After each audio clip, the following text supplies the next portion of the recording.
The WNBA is just an awful product. It's just terrible.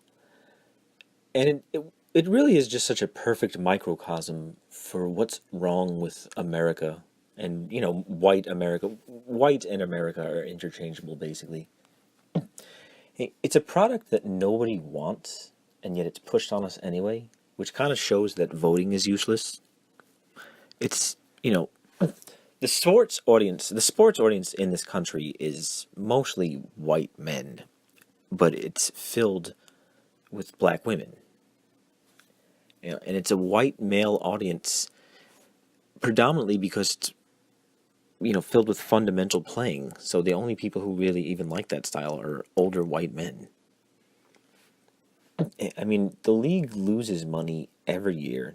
It only competes because of the NBA, and that's kind of a symbol for welfare being a failure, but it perpetuates itself anyway.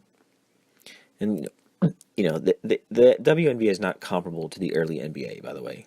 You can't make that argument. That argument is just ridiculous. They're on totally different paths. You know, the WNBA forces women in a male space, and that's just like women in tech or STEM or in a leadership role or on the board of directors.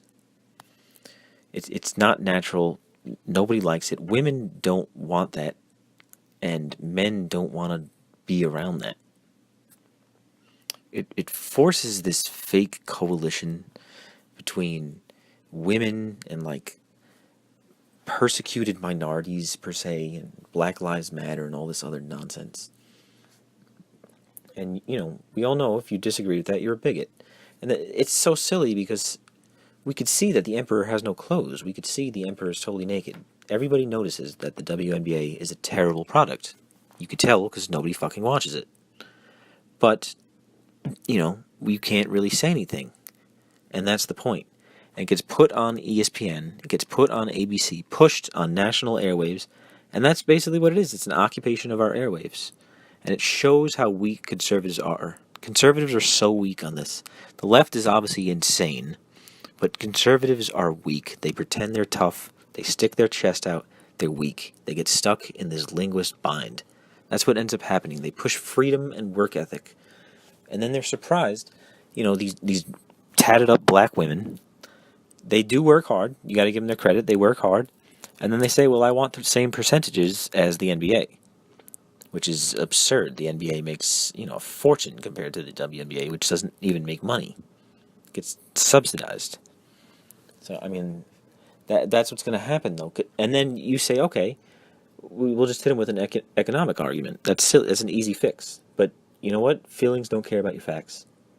Facts don't care about your feelings. That's true. But feelings don't care about your facts.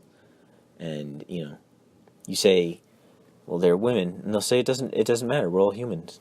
And you say you can't compete against the men. They'll call you a chauvinist bully. And it's official. Biology isn't real. Biology is fake news. Ultimately, all of this is white male. It's anti-white. That's what this is. This is anti-white male.